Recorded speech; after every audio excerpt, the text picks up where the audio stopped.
The scissors were sharp enough, but her hands wouldn't stop shaking. Maya Cortez sat on the edge of the motel bed, staring at the rust-colored water stain on the ceiling. Highway 67 hummed outside, trucks downshifting, 18-wheelers hauling crude to Midland. The cicadas screamed through the window screen.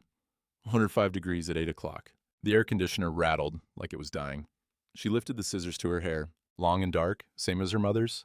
Same hair that got her mother killed 20 years ago in Laredo. Some man who couldn't have her decided nobody would. Maya wore yellow, not red, yellow with little white flowers, torn now at the shoulder where hands had grabbed. Dust and sweat stained the fabric. Fingerprints she couldn't wash out. Her hands trembled. The blades touched a strand, but she couldn't close them. Make it stop, she thought. Just make them stop seeing me. Outside, a truck horn blasted. The scissors slipped from her fingers and hit the carpet with a soft thud. She sat there in the orange dusk light, breathing shallow, and didn't move. The man in the GMC didn't slow down until his headlights caught her walking the shoulder with no shoes on. Emmett Gaines was 40 miles from home when he passed her. Just a flash in the headlights. Woman in a yellow dress, walking the white line like the asphalt wouldn't burn her feet. He kept driving. Cattle auction in Midland had run late, and he was tired down to his bones. 56 years old, and every one of them felt like they'd been lived on this two-lane highway between nowhere and nothing. But his hands turned the wheel before his brain caught up. The GMC's tires crunched gravel as he U-turned. When he pulled alongside her, she didn't stop walking. Didn't even look. He rolled down the passenger window. "You need a ride, ma'am." "I'm fine." Her voice was flat, empty. The kind of empty that came from saying those two words so many times they'd lost meaning. Nearest town's 40 miles. You're gonna die of thirst on pride alone.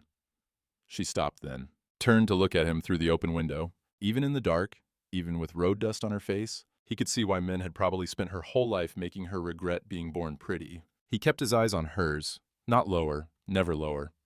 Redemption Flat's got a diner, still open this time of night. She studied him, looking for the lie, the angle, the price. Finally, she opened the door and climbed in. The AC hit her like a wall. She pulled the door shut and sat rigid against the passenger side, one hand on the door handle. George Strait played low on the radio. Emmett turned it lower. "I don't have money," she said. "Didn't ask if you did." He put the truck in drive, pulled back onto 67. Kept his speed steady, his movements slow and visible, like gentling a spooked horse. No sudden moves, no crowding. She checked the door lock.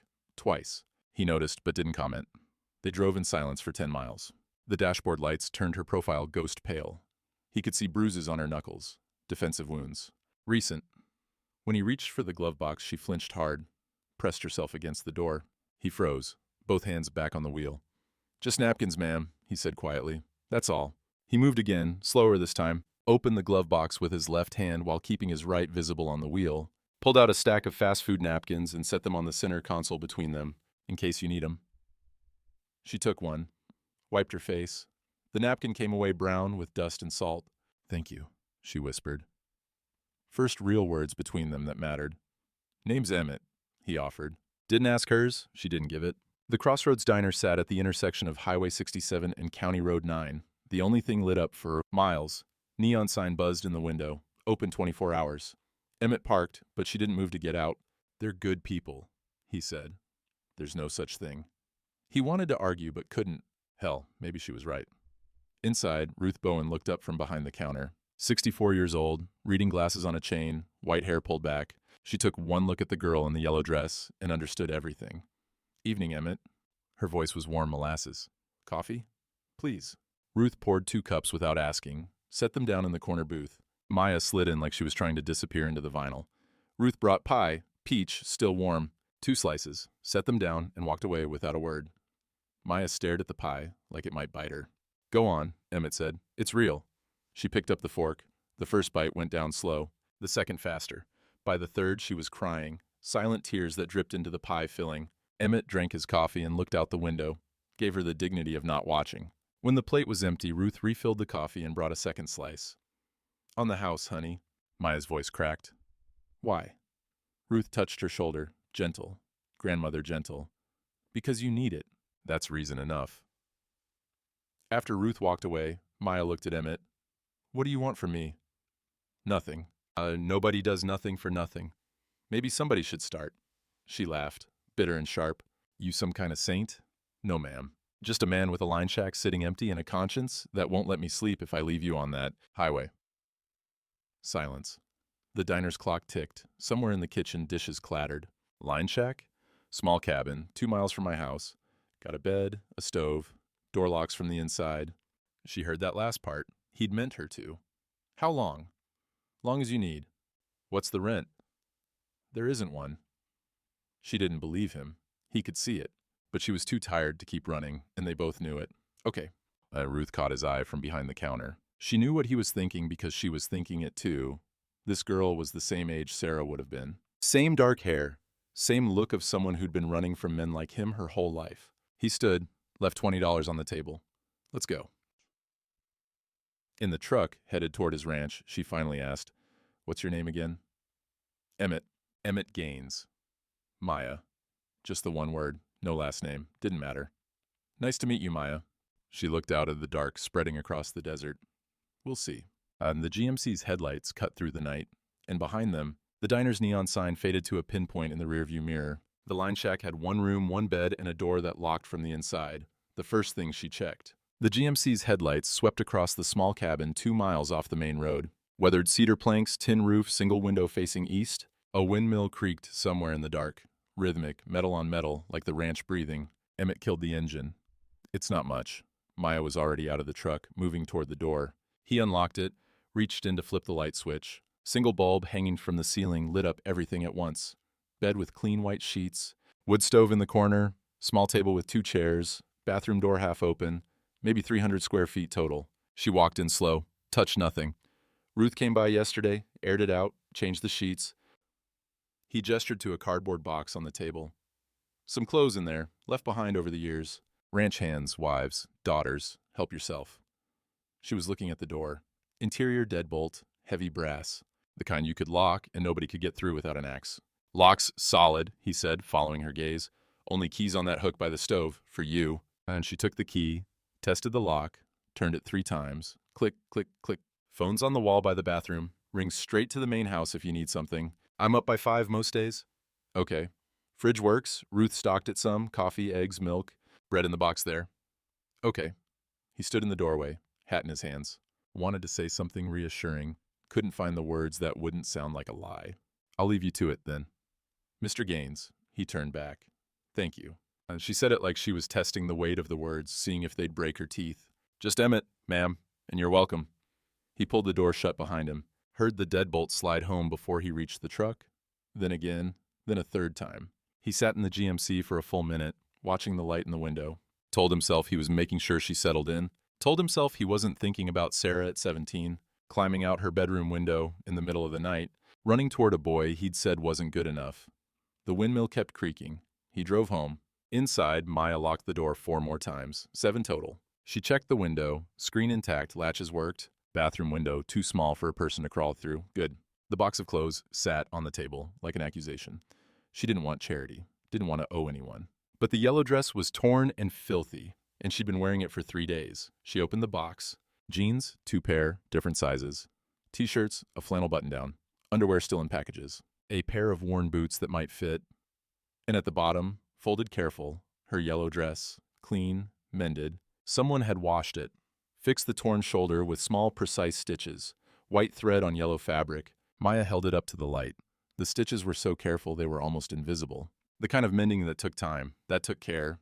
Her throat closed up. She set the dress down gentle on the bed and backed away from it, like it might vanish if she touched it. Again, the shower was small, but the water ran hot. She stood under it until the tank ran cold, watching dirt and blood spiral down the drain. When she got out, she put on the jeans and flannel shirt. Both too big, but clean. She made coffee on the 2-burner stove, sat at the table and drank it while staring at the mended dress. At midnight, she checked the lock again, then got into bed fully clothed, boots on, with the scissors from the motel under her pillow where she could reach them fast. The windmill creaked outside, regular, steady. She counted the creaks like counting sheep, and somewhere around 300 she fell asleep. For the first time in 2 years, she slept more than 4 hours. Morning came through the east window like a blade. Texas sun, no mercy. Maya woke disoriented, hand reaching for scissors, heart hammering. The lock was still engaged. Door still closed. She sat up slow, let her pulse settle. The ranch was quiet, except for cattle lowing in the distance, and that windmill always turning, always creaking. On the porch, she found a paper bag. Inside, still warm biscuits wrapped in a dish towel, jar of honey, Thermos of coffee. No note. She looked toward where she guessed the main house was. Couldn't see it through the mesquite and scrub brush. He'd left this and walked away without knocking, without asking for anything. She ate the biscuits on the porch steps, watching the sun climb. The desert stretched out gold and empty in every direction. No people, no eyes, just space. The second day passed the same. Food on the porch at dawn, eggs and toast, more coffee. She didn't see him. Wondered if he was watching from somewhere? Checking on her, wondered if she cared.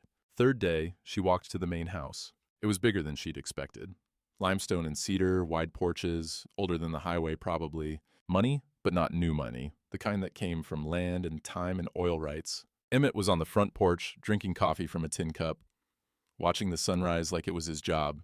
She stopped at the bottom of the steps, 20 feet between them. "Morning," he said. "Morning." He gestured to the empty chair beside him. She climbed the steps slow, sat 3 down from him. Close enough to talk, far enough to run. They watched the sun for 5 minutes without speaking. "Coffee's fresh," he finally said. "Had some. Thank you for the thermos." "Ruth's doing mostly. She's got opinions about people eating right." "She your wife?" "No, ma'am. Just a friend. Known her 40 years, since before the diner." Another silence. A hawk circled high up, hunting. "You always up this early?" Maya asked. "Cattle don't care what time it is when they're thirsty." That the windmill I hear?" "Yeah, needs oil. Been meaning to get to it. It's loud." "You get used to it." She almost smiled, almost. "Don't think I'll be here long enough to get used to anything." He looked at her then, direct but not unkind. "Where are you planning on going?" "Don't know. Somewhere else." Somewhere else is usually just here, with different scenery." She didn't have an answer for that. That evening, she helped him carry feed sacks from the truck to the barn. He didn't ask her to. She just appeared when he was unloading, grabbed a 50-pound bag like she'd done it before. "You don't have to." "I know." They worked in silence. When they finished, he told her a story about a bull that jumped a 6-foot fence to get to a cow in heat, landed wrong, broke his own leg. Had to shoot him. Dumbest, bravest thing I ever saw an animal do. The corner of her mouth twitched. Not quite a smile, but close. "Love makes everything stupid," she said. "Or everything worth it. Depends on the day." That night, she checked the lock 5 times instead of 7. Progress, maybe. Day 4, the town showed up. Maya was sitting on the line shack porch, mending a tear in the jeans, teaching herself with needle and thread from the box, when she heard tires on. Gravel, silver Cadillac, expensive and out of place. A woman got out, 50-something, blonde hair sprayed stiff, church clothes on a Wednesday. She looked at the line shack, looked at Maya, and her face went cold. She walked straight past Maya without a word, headed for the main house. Maya watched her knock, watched Emmett open the door, watched them talk on his porch, too far to hear words, but body language didn't need translation. The woman was angry. Emmett was stone still. The conversation lasted 10 minutes. The woman's voice rose twice, sharp enough to carry. Emmett's never did. Finally, the woman walked back to her car, stopped halfway, turned to look at Maya. "You won't last," she called out. "Girls like you never do." She drove away fast, dust plume trailing behind. Maya sat frozen, needle still in her hand. Emmett walked over slow. His jaw was tight, a muscle working in his cheek. That was Barb, my sister-in-law. "She thinks I know what she thinks. She's wrong." Maya stood up. "I can go. I don't want to cause you." "Didn't ask you to go." "But she's right. People are going to talk, think things." "Let 'em." He looked tired suddenly, older than 56. "I've lived my whole life worried about what people think, lost what mattered because of it. Not doing that again." "What did you lose?" He was quiet for a long time. Then, "My daughter, she left. I was too proud to go after her." "She coming back?" "No." The words sat between them like a stone. Maya looked down at her hands, the needle, the jeans, the careful stitches she'd been learning. "I don't want to be your second chance." "You're not. You're just someone who needed help. And I'm just someone who can give it, that's all." But they both knew it wasn't that simple. That night, Maya looked at the mended yellow dress again, picked it up, put it on. It fit perfect, clean and whole and hers. She wore it to the main house the next morning. Emmett saw her coming up the path, and something changed in his face. Pain or recognition or both. "It fits," he said. "Ruth do this?" "Yeah." "Tell her thank you?" "You can tell her yourself." "She'll be by tomorrow with groceries." Maya nodded, sat in her chair, 3 steps away, becoming 2. They drank coffee and watched the sun, and the windmill kept turning. And for just a moment, Maya let herself believe that maybe somewhere else could be here after all. But in town, Barb was already making phone calls. She helped him fix fence on the south pasture. And for 3 hours, nobody said a word. Mid-July heat was a living thing. 108 degrees by 10 in the morning, air thick enough to chew. The kind of heat that made breathing feel like work. Maya found Emmett loading fence supplies into the truck bed. T-posts, wire stretchers come along, leather gloves. Where you headed? South pasture. Got a section down? Cattle been getting through. She climbed into the passenger seat without asking. He looked at her. Yellow dress, no hat, no gloves. It's gonna be hot out there. It's hot everywhere. Can't argue with that. He got in, started the engine. They drove 15 minutes across ranch roads that weren't really roads, just paths beaten down by decades of trucks. The windmill field passed on their left. 12 of them stretched across the basin, all turning, all creaking in their own rhythm like a rusted orchestra. That one's the loudest, she said, pointing to the nearest. Needs oil? Needs oil, he confirmed. The fence line ran along a dry creek bed, barbed wire sagging between posts, one section completely down where cattle had pushed through. Emmett handed her gloves. You don't have to do this. I know.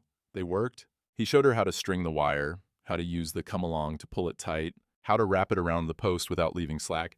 She was careful, precise, learned fast. An hour in, the wire bit through her glove, cut across her palm. Blood welled up dark. She didn't say anything, kept working. Emmett saw it. Stopped her with a hand on her wrist, gentle, not grabbing. Hold on. He went to the truck, came back with a first aid kit, cleaned the cut with water, wrapped it with gauze, taped it down, all without commentary, like it was just part of the job. Thank you. It'll scar some, wire cuts always do. I got plenty of those already. One more won't matter. He looked at her then, really looked, and she knew he understood. Not just the cut, all of it. They finished the fence in silence. Good silence. The kind where words would have been less. At noon, they sat under a mesquite tree, drank water from the cooler, ate sandwiches Ruth had packed. The windmill was visible from here. The loud one, turning steady. Maya broke the quiet. You got kids? His hand stopped halfway to his mouth. Long pause. Had a daughter. Had? She left? 8 years ago now. How come? He set the sandwich down, looked out at the pasture, like the answer was somewhere in the heat shimmer. Told her no about something. Thought I was protecting her. What did you say no to? Boy she wanted to marry. Ranch hand named Tommy Rios. Good kid, worked hard, but I said... He stopped, started again. I said he wasn't good enough for Gaines. Maya understood immediately. Money and pride. The old story. She left that night. Didn't even pack much. Just gone. You go after her? No. The word was bitter.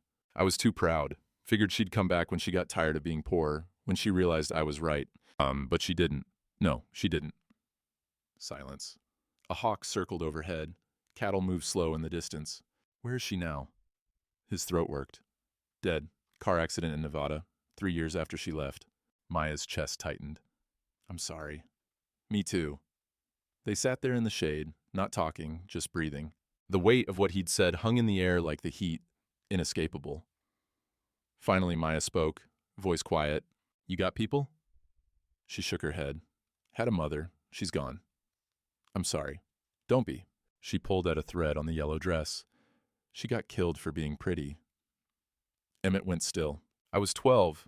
Man wanted her. She said no. Maya's voice was flat, factual, like reporting the weather. He shot her in a red dress, right in front of our apartment. I watched from the window. Jesus, Maya. I've been running from that dress my whole life. Wore yellow instead. Thought maybe... She laughed. No humor in it. Didn't matter. Different color. Same problem. He understood now. All of it. Why she flinched. Why she checked locks. Why she looked at him like he was one bad day away from being that man. Wasn't the dress that killed her, he said. She looked at him. No. Wasn't the gun either. Was the wanting. He paused. Some people see something beautiful and want to own it. Break it if they can't. That's not love. That's just... evil? Sickness. Evil's too clean a word. She nodded slow. Turned that over in her mind. You know what's funny? She said. My whole life, people told me I should be grateful for being pretty, like it was a gift, and she touched her face. This isn't a gift. It's a target. It's just a face, Maya. Just bones and skin. What people do with it, that's on them, not you. Try telling them that. I did. Yesterday. In the diner parking lot after church. She looked at him sharp. What? Barb wasn't the only one with opinions. Half the church congregation had some thoughts. Pastor tried to... He shook his head. Doesn't matter. What did you tell them? Told them her name. Told them she was staying. Told them to keep their judgments to themselves. Maya stared at him. Why would you do that? Because it's the truth. And because... He stopped, started different. Because I didn't speak up when it mattered once before. Not making that mistake twice. She was quiet for a long moment. Then, I'm not her, your daughter. I can't be her. I know that. Do you? He met her eyes. You're Maya. She was Sarah. Two different people. But something in his voice made her wonder if he really believed that. Or if she was just close enough to the ghost to make the haunting bearable. They packed up the tools in silence and drove back. The windmill field passed again, all that metal singing in the wind. That evening, Maya wore the yellow dress clean. Walked to the main house at dusk like she'd been doing it for years, instead of days. Emmett was already on the porch, 2 cups of coffee waiting. She sat in her chair, 2 steps away now, not 3. Ruth asked about you today, he said. Wanted to know if you needed anything? She already mended my dress, already sent food. What else is there? Company, maybe. She's good people. Doesn't judge. Everyone judges. Not Ruth. Maya sipped her coffee. Watched the sun bleeding out across the desert. What happened after the church thing with Barb? Emmett's jaw tightened. Feed store won't sell to me anymore. Bank called about my equipment loan, said they're reviewing terms. I met 3 suppliers. Canceled contracts. She set her cup down hard. Because of me. Because of them. Their choice, not yours. Emmett, first time she'd said his name, he noticed. She did too. You don't have to keep me here. I can go tonight. Right now. Just say the word. No. And this is your life, your business, my choice. He turned to look at her. Maya, I've spent 56 years doing what people expected, being who they wanted. And you know what I got? A big empty house, a daughter in the ground. And a name that means exactly nothing when I'm alone at night. His voice wasn't loud, but it carried weight. You staying or going doesn't change what I lost. But maybe, he stopped, started again. Maybe doing right by you is the only way I know how to live with what I didn't do for her. That's not fair to me, being your redemption project. You're right, it's not. He rubbed his face. I don't have better words than that. Just know you're not an inconvenience. You're not a problem. You're just someone who needed help, and I can give it, that's all. But it wasn't all. They both knew it. Maya looked down at her bandaged hand. I don't know how to do this. Do what? Let people help. Trust it won't turn into something else. Then don't trust it. Just stay anyway. See what happens. She almost smiled. That's terrible advice. Best I got. They sat in silence as the stars came out. The windmill creaked steady in the distance. Town's gonna get worse, isn't it? Maya asked. Probably. And you're okay with that? Haven't been okay with anything in 8 years. This is just a different kind of not okay. He paused. But at least I'm doing something right for once. That night, she checked the lock 4 times, down from 7. And in town, at the First Baptist Wednesday night service, Barb stood up during prayer requests and asked the congregation to pray for Emmett Gaines that he'd find his way back to righteousness and away from the temptation living on his property. 30 people said amen. Ruth, sitting in the back, did not. Sunday after church, they came for him in the diner parking lot. Emmett drove into town alone. Sunday morning, 11 o'clock, same as he'd done for 30 years. Park at the Crossroads Diner, eat lunch, drive home. Routine like breathing. But this Sunday, the church crowd was waiting. He saw them as he pulled in.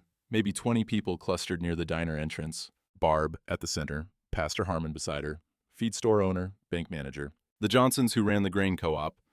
Good people, he'd thought. People he'd known his whole life. He parked and got out, kept his face neutral. Pastor Harmon stepped forward, hands raised like he was calming cattle. Emmett, good to see you. We need to talk. No, we don't. It's about your situation. I don't have a situation. And Barb pushed forward, holding a manila envelope. Don't lie to us, Emmett. Don't lie to yourself. She pulled out photographs. Maya and him working fence, her on his porch, her walking to the line shack. Who took those? His voice dropped cold. Doesn't matter. What matters is you're keeping that woman on your property, unchaperoned. Everyone knows what that means. What does it mean, Barb? She flushed. You know exactly. Say it. Silence. The parking lot hummed with tension. Pastor Harmon cleared his throat. Emmett, we're concerned for your soul and your reputation. The appearance of impropriety is, she's staying in a line shack 2 miles from my house. There's no impropriety. That's not what it looks like, Barb snapped. Frank Williams from the feed store spoke up. Town's got standards, Emmett. Can't have that kind of arrangement. Oh, what arrangement? A woman in the back, Debbie Cole, church secretary, said it quiet but clear. Well, we know what she is. The words hung in the air like gunsmoke. Emmett went very still. When he spoke, his voice was barely above a whisper. Say that again. Nobody did. Her name is Maya. She's a human being who needed help. I gave it. That's the whole story. Emmett, Barb's voice cracked. She's using you. Can't you see that? A girl that pretty doesn't just show up needing help. She's after your money, your land. You don't know a damn thing about her. Gasps. He'd cursed. In front of the pastor. On a Sunday. I know enough, Barb continued. I know girls like that. You don't know anything. Emmett's voice was steel now. You see a pretty face and assume the worst. Every single one of you. Pastor Harmon put a hand on his shoulder. Brother, we're trying to help. Emmett shrugged it off. Help? You're standing here judging someone you've never spoken to, making assumptions, taking pictures like she's a criminal. We're protecting you, Barb insisted. From what? Kindness, decency, doing the right thing? From making a fool of yourself. She was crying now. Emmett, please. I care about you. I've always... She stopped herself. You're throwing everything away for some stranger. She's staying. The bank's gonna call your loans, Frank said. I already told you, no more feed store credit. Then I'll drive to Midland. Co-op's pulling your contracts, Johnson added. Keep 'em. You're willing to lose everything. Barb's voice was desperate now. Your business? You're standing? For her? Emmett looked around the circle. Faces he'd known forever, looking at him like he was the stranger. I already lost everything that mattered, he said quietly. 8 years ago. Lost it because I cared more about what people thought than what was right. I'm not doing that again. He walked toward the diner. The crowd parted. Ruth was standing in the doorway. She'd heard everything. Coffee, Emmett? Please. He sat at the counter. Through the window, he watched the crowd disperse, muttering. Barb got in her Cadillac and sat there, gripping the steering wheel, crying. Ruth poured his coffee. You know what you just did? Yeah. They're gonna come after her now. Can't get to you, they'll go for her. I know. She gonna be okay with that? Don't know? He drank the coffee, burned his tongue, didn't care. Ruth wiped down the counter. Sarah would have been proud of you, just now, standing up like that. His throat closed. Don't. I mean it. That girl left because you chose your reputation over her happiness. You just chose different. That means something. He stared into the coffee cup. Means I'm about to lose my ranch. Maybe, but you'll keep your soul. He drove home slow. Dust devils spun across the highway like ghosts.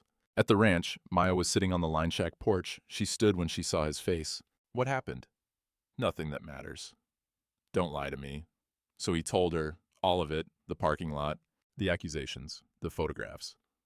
What they called her without saying it directly. What he'd lose. She was shaking by the time he finished. I'll go. Tonight. Right now. No. Emmett, I'm destroying your life. Had it destroyed already. He looked at her standing there in the yellow dress, sun behind her, and saw not Sarah but Maya, just Maya. You just helped me see what's worth keeping. What's that? Being able to look myself in the mirror. She didn't understand, not fully, but she nodded. That night, the wind picked up, storm building somewhere over the mountains. The windmill shrieked, metal grinding metal, angry and relentless. Maya checked the door lock 12 times before she could sleep. And in town, Barb made more phone calls. She found the photograph in his desk drawer when she was looking for stamps, a girl with his eyes and her mother's smile. Emmett had asked her to mail something for him. Water bill, he said, envelope on his desk. Maya walked to the main house Tuesday afternoon, let herself in the unlocked front door for the first time. The office was neat, everything in its place. Desk calendar from a feed company, coffee mug holding pens, papers stacked careful. She opened the center drawer, looking for stamps, found a photograph instead. A girl, maybe 17, dark hair, dark eyes, standing next to a horse, smiling like she owned the world. She had Emmett's jawline, his serious mouth. But the smile was all her own. Maya picked it up with shaking hands, turned it over. Dad, I'm sorry, I love you. 1979. The date was 8 years ago, May, spring. Maya stood there holding the photo, and something broke open inside her chest. She was the same age. Same dark hair, same basic shape of face. I'm her. I'm just her. The room tilted. She sat down hard in his desk chair, still holding the photo of the daughter he couldn't save. That's why he stopped on the highway. That's why the line shack. That's why the mended dress and the careful distance and the protection he couldn't afford. She wasn't Maya to him. She was Sarah with a second chance. She heard his truck before she saw it. Still sitting in his office, photo in her lap, couldn't move. Emmett came through the door, saw her, went white. Maya, I'm her, aren't I? Her voice sounded far away. I'm just her. It's not. Don't lie, please. I can't. She held up the photo. This is why you stopped, why you brought me here. He stood in the doorway, hat in his hands, looking older than she'd ever seen him. At first, he said quietly. Yeah, at first. And now? Silence. Emmett? And now? Now you're Maya. But he said it too slow, like he was trying to convince himself. She laughed, bitter, breaking. You didn't see me. You never saw me. You saw her, the one you couldn't save. That's not. Then what is it? Tell me what the hell it is. I don't know. His voice cracked. I don't know, Maya. Maybe it started that way. Maybe I saw her in you. But somewhere what? Somewhere I became real, convenient. Your redemption project? She was crying now. First time he'd seen it. Did she die? The question hung between them. Yeah. How? Car accident. Nevada, 3 years after she left. Maya stood up, still holding the photo. I'm sorry. For what? For not being her. She set the photo on his desk. I can't be your dead daughter, Emmett. I can't fix what you broke with her. I'm not asking you to. Yes, you are. Maybe not out loud, but. She moved toward the door. He didn't stop her. She walked back to the line shack and didn't look back. Emmett stood in his office, alone, holding Sarah's photo. 8 years of holding it together, and now, nothing.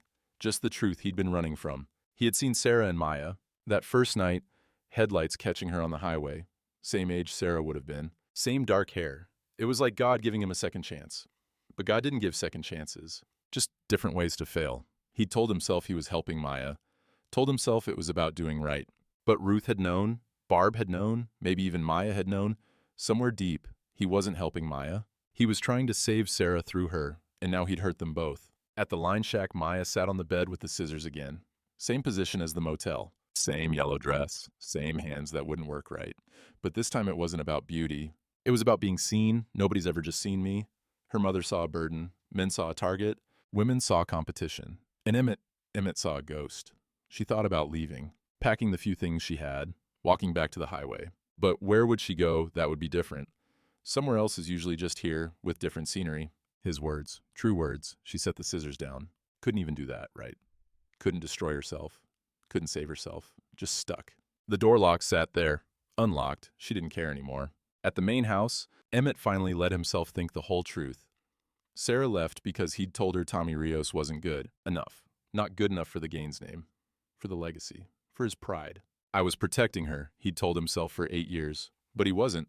He was protecting himself. His image. His control. And when she left, he didn't chase her, because that would mean admitting he was wrong. The great Emmett Gaines. Wrong about something. Couldn't have that, so she died alone in Nevada. In a car with a boy Emmett never met, and the last thing he said to her was, "You walk out that door, don't come back." She never did. Now Maya, beautiful, broken Maya, was going to leave too, because he'd done the same thing. Loved his guilt more than he loved the person standing in front of him. He sat on the porch as the sun set. The windmill screeched in the rising wind. Storm coming finally, after months of drought, let it come. He'd already lost everything that mattered. Again. That night, neither of them slept. The storm rolled in around midnight. Lightning, thunder, the smell of rain that didn't fall. The windmill screamed, and somewhere between one creak and the next, it stopped. Brake engaged or something broke. The silence was worse than the noise. Maya lay in bed, fully dressed, door unlocked, scissors on the floor, counting the seconds between lightning and thunder, calculating how far away the storm was, wondering if she'd ever stop running toward things that would hurt her. The storm came on the third night, but she didn't close the window. 3 days of silence. Maya stayed in the line shack. Emmett stayed at the main house. 2 miles between them might as well have been 2,000. He didn't bring food. She didn't ask for it. Ruth left groceries on both porches. Neutral ground, no taking sides. Maya's routine collapsed into nothing. Woke when she woke. Sat on the porch when the heat allowed. Watched the windmill field, all 12 of them turning, creaking. The loud one silent now since the storm broke something. That silence was the worst part. Like the ranch itself had stopped breathing. She tried to hate Emmett. Tried to make his face into the face of every other man who'd wanted something from her. But it wouldn't fit. What he'd wanted was different. Worse, maybe. Not her body, her existence. Wanted her to fill a hole shaped like his daughter. At night, she left the window open. Let the heat and the lightning and the building storm fill the room. Pressed her palm against the bandage from the fence wire cut. Felt the sting. Reminded herself she was real, not a ghost. On the third night, the storm finally arrived.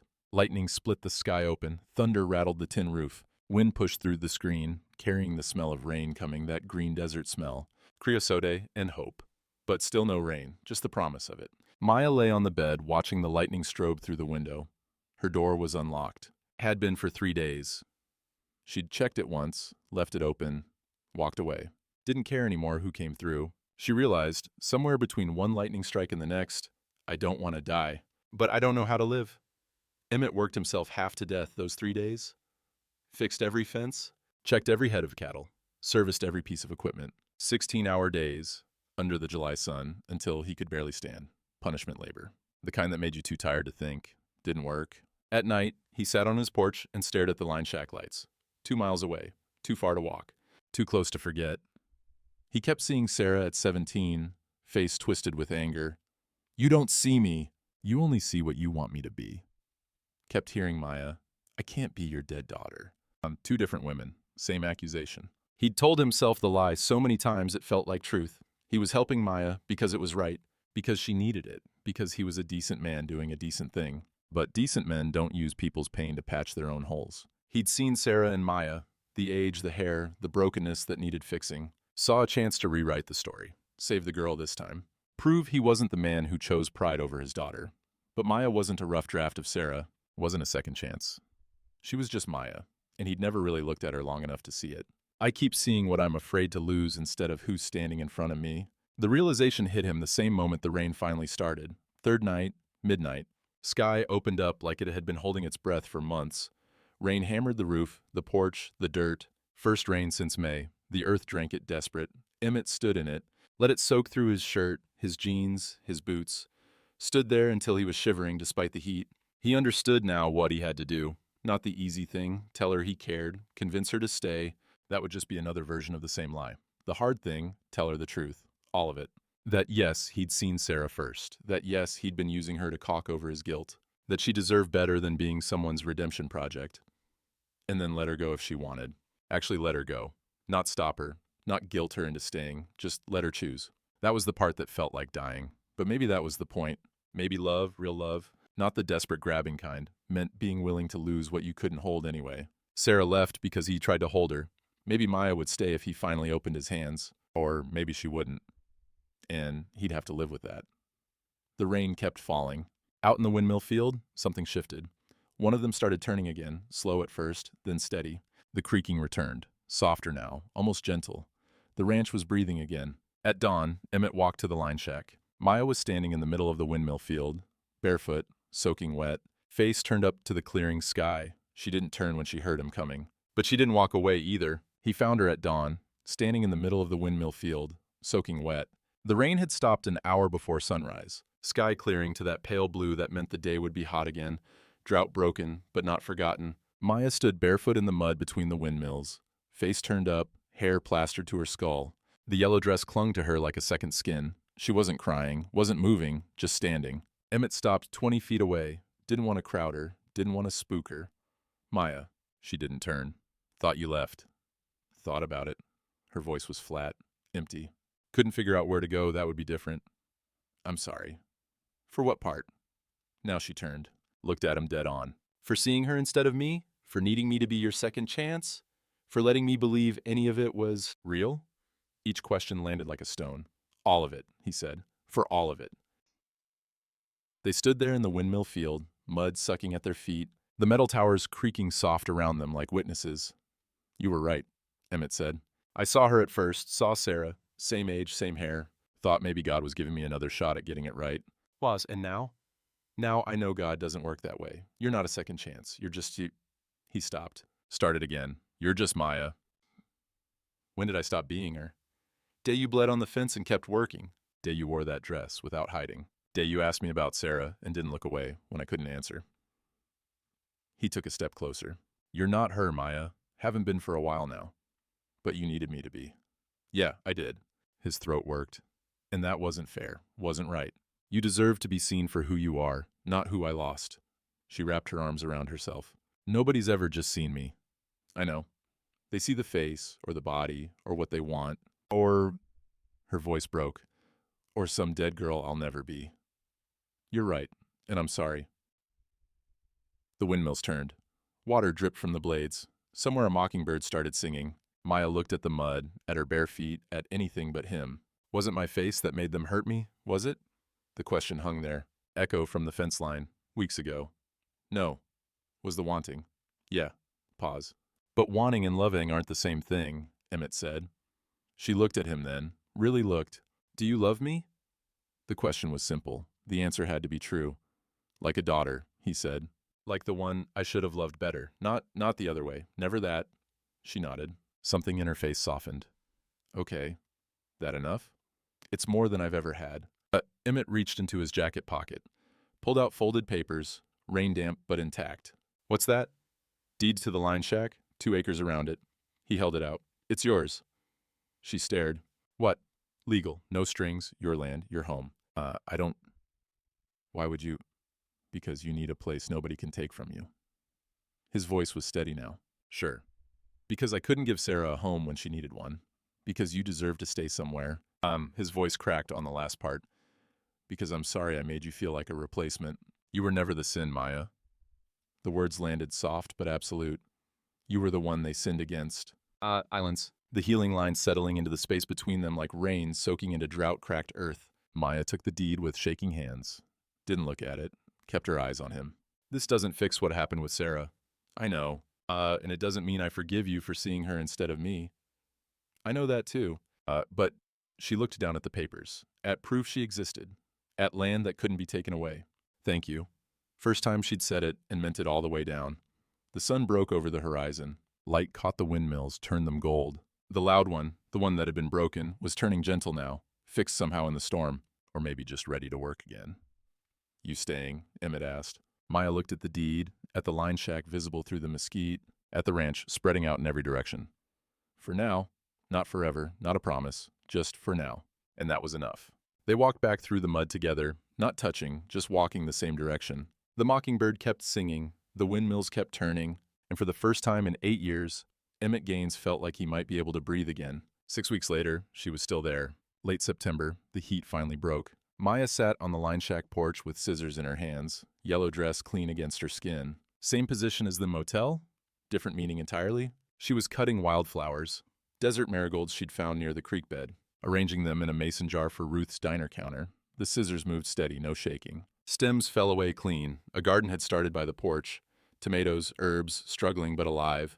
The windmill turned gentle in the distance, oiled finally, no more screaming. She checked the door lock once a day now, sometimes not at all. She worked morning shift at the crossroads, saved her tips in a coffee can. The town was split, half still whispered, half nodded when she poured coffee. Barb had moved to Dallas. Couldn't watch Emmett choose different. Emmett's truck came up the road. Weekly check-in, same as always. He got out, left fresh vegetables on her porch without knocking. Started to leave. Emmett, he turned. You staying for coffee? I reckon I could. They sat on her porch now, her house, her land. Paper legal and real. She looked out at this desert, at the 2 acres that belonged to nobody but her. You know what's strange? What's that? People still look, but I don't feel it the same way. What changed? Got a door I can lock. Land that's mine. Someone who sees me. She paused. Turns out that's enough. He nodded. Understood. The sun set slow over Texas. The yellow dress moved in the breeze on the clothesline. Scissors sat on the table next to flowers. 2 people in silence, drinking coffee, watching light change. No grand declarations. No promises beyond tomorrow. Just peace. The desert wind was still hot, but it didn't burn anymore.